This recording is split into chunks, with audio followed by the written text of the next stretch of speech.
बिस्मिल्लाहिर्रहमानिर्रहीम बिस्मिल्लाहिर्रहमानिर्रहीम। नाज़रीन, आज के हमारे इस वीडियो का टॉपिक है सूरह नाज़ियात, जिसकी आयत नंबर 1 से लेकर 5 तक तर्जुमा और तफसीर हम पिछले वीडियो में देख चुके थे। आज उसके आगे से यानी आयत नंबर 6 से लेकर आयत नंबर 14 तक तर्जुमा और तफसीर इंशाल्लाह देखेंगे।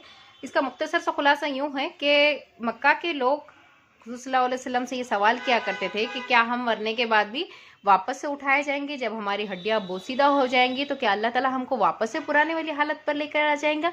उन कि इस सवाल पर अल्लाह ताला यहाँ पर इन आयतों के ज़रिए से वजाहत कर रहे हैं क़यामत के दिन की कि किस तरीक़े से होगा, और उन फरिश्तों की कसम खाकर कह रहे हैं जो इंसान की जान निकालने पर फायज़ है और जो अल्लाह ताला का अहकामात बजा लाते हैं और तेज़ी से ज़मीन और आसमान में गर्दिश करते हैं, उनकी कसम खाकर अल्लाह ताला यहाँ पर कह रहे हैं कि ऐसा दिन ज़रूर आएगा। और उस दिन की कैफियत क्या होगी यहाँ पर अल्लाह ताला इन आयतों में बता रहे हैं। चलिए शुरू करते हैं। बिस्मिल्लाहिर्रहमानिर्रहीम।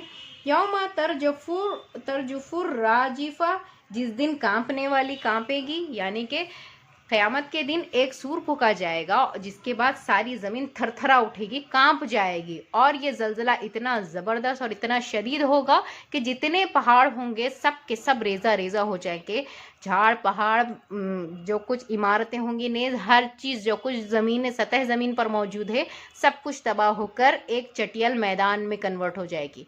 और उसके बाद दूसरा सूर फूका जाएगा जिसका जिक्र, और उसके बाद जितने मरे हुए लोग हैं आदम अलैहिस्सलाम से लेकर जो भी क़यामत तक के दिन का जो आखिरी इंसान होगा वहाँ तक के सारे इंसान वापस से मैदान हश्र में जमा हो जाएंगे।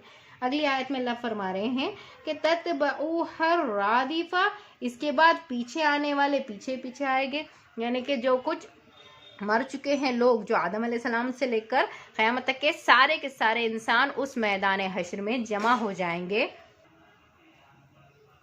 कुलूब यौम इज़्ज़िन वाजिफा, बहुत से दिल उस दिन धड़कते होंगे, यानी कि मारे खौफ और हैबत के इस हौलनाकी में बहुत सारे दिल हैबत के मारे कांप रहे होंगे, थरथरा रहे होंगे, ज़ोर ज़ोर से धड़क रहे होंगे। क्यों? अब स्वारुहा खाशिया, जिनकी निगाहें नीचे होंगी और वो मानो के मुजरिम होंगे, जो लोग अल्लाह के बातों को झुटलाते रहे हैं, अल्लाह के दीन को झुटलाते रहे हैं, अल्लाह की वहदानियत को झुटलाते रहे हैं, और तमाम उम्र पाकर भी अल्लाह के तरफ उनका कभी ध्यान नहीं किया, इस बात की तरफ, इस बात को ज़रूरी नहीं समझा कि हमारे रब कौन है या हम उसे पहचाने, उसकी इबादत करें, उसकी तस्दीक करें। ऐसे लोग उस दिन मुजरिमों के शक्ल में हाजिर होंगे, उनकी निगाहें नीची होंगी, उनके दिल ज़ोर ज़ोर से धड़क रहे होंगे और मारे खौफ के उनके आंखें फटे की फटे रह जाएगी। और अल्लाह ताला फरमा रहे हैं आगे कि यक़ूलूना इन्ना लमरदूदूना फिल हाफिरा, कहते हैं कि क्या हम पहले की सी हालत की तरफ फिर लौटाए जाएंगे।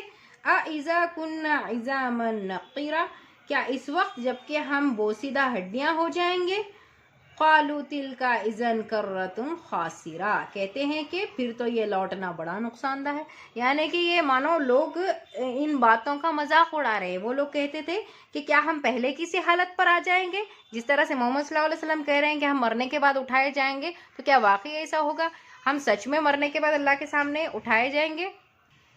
यानी कि वो अब भी इस बात पर यकीन करने के लिए बिल्कुल तैयार नहीं थे कि हमको मरने के बाद अल्लाह के सामने हिसाब देना है, यानी उस चीज़ को वो अभी भी मजाक में ही ले रहे हैं। और इस तरीके से कहते थे कि क्या हमारी हड्डियां बोसीदा होने के बाद हम वापस से उठाए जाएंगे, क्या वापस से पहले वाली हालत पर आ जाएंगे? और अगर हम आ भी जाएंगे तो वाकई ऐसा उठाना तो हमारे लिए नुकसानदायक है, हमारे लिए क्या फ़ायदे की चीज़ है।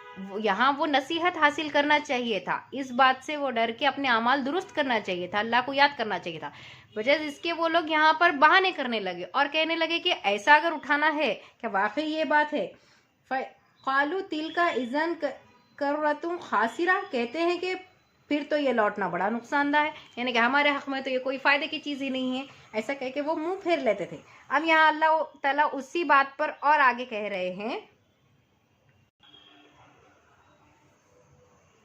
फ़इन्नमा हिया ज़जरतुन वाहिदा, बस यकीनन वो तो सिर्फ एक खौफनाक डांट है, यानी वो जिस जिंदगी का तस्वुर कर रहे वो जिंदगी नहीं बल्कि एक डांट होगी, एक सूर फूका जाएगा और सारे के सारे मैदान हश्र में जमा हो जाएंगे।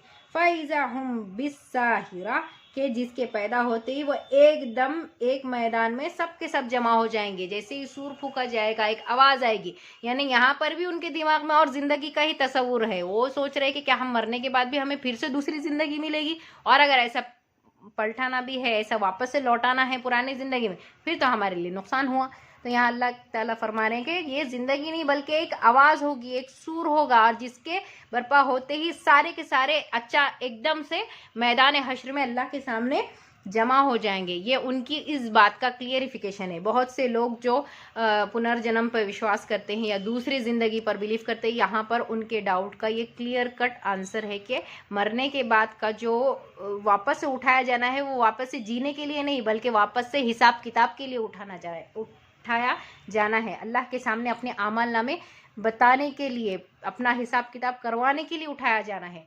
इस बात पर से हमें पता चलता है कि जो लोग मक्का के थे वो इस बात को कितने अलग अलग तरह से सोचते थे कि मोहम्मद सल्लल्लाहु अलैहि वसल्लम के लिए दीन की दावत देना कोई आसान काम नहीं था। उन लोगों के पास बिल्कुल भी कोई एजुकेशन नहीं था। वो ऐसे लोगों के जहन में से उनके पुराने ख़यालात को हटाना और अल्लाह की बातें उनके जहन में डालना, जो हकीकत उससे रोशनास करवाना कितना मुश्किल था। लेकिन आप सल्लल्लाहु अलैहि वसल्लम ने सब्र और तहम्मुल के साथ अपना दीन की दावत का काम किया। ऐसे लोगों के जो सवालात आते थे उनके जवाब दिए, और यकीनन अल्लाह की मदद हुज़ूर सल्लल्लाहु अलैहि वसल्लम के साथ बहुत थी। और आयतों के ज़रिए से हर एक बात का क्लियरिफिकेशन वहाँ पर करवा दिया गया कि मरने के बाद की जो ज़िंदगी है तो उसके अंदर जीने के लिए नहीं बल्कि एक आवाज़ आएगी और सब के सब मैदान हश्र में अपने हिसाब के लिए जमा हो जाएंगे, अल्लाह के सामने हिसाब किताब देने के लिए जमा हो जाएंगे। और यकीनन अल्लाह इस बात पर कादिर है कि वापस से इंसान को उसी हालत में लौटाए देगा जिस तरीके से वो मरा है, या पहले की ज़िंदगी वाली हालत में उसको लौटाने पर कादिर है। अल्लाह ताला से दुआ है कि अल्लाह ताला हमारे गुनाहों को माफ़ फरमाए और हश्र के मैदान में जब हम जमा हो तो हमारे साथ नरमी का मामला करें, हमारे जो कुछ गलतियां हो चुकी हैं उन गलतियों को माफ़ फरमा दें, और हमारे जो कुछ आमाल नामे हैं वो हमारे सीधे हाथ में दे और हमें जन्नतों में दाखिल फरमाए। हमारी कोताहियों को, हमारी कमज़ोरियों को, हमारी गलतियों को माफ़ फरमाए। आमीन सुम आमीन। नाज़रीन, इसके आगे से बहुत ही इंटरेस्टिंग किस्सा शुरू होने जा रहा है, आप मिस मत कीजिए नेक्स्ट वीडियो जिसमें मूसा अलैहिस्सलाम का किस्सा है। इंशाल्लाह हम अगले वीडियो में फिर मिलते हैं आपसे इसके आगे की तर्जुमा और तफसीर लेके। तब तक के लिए अल्लाह।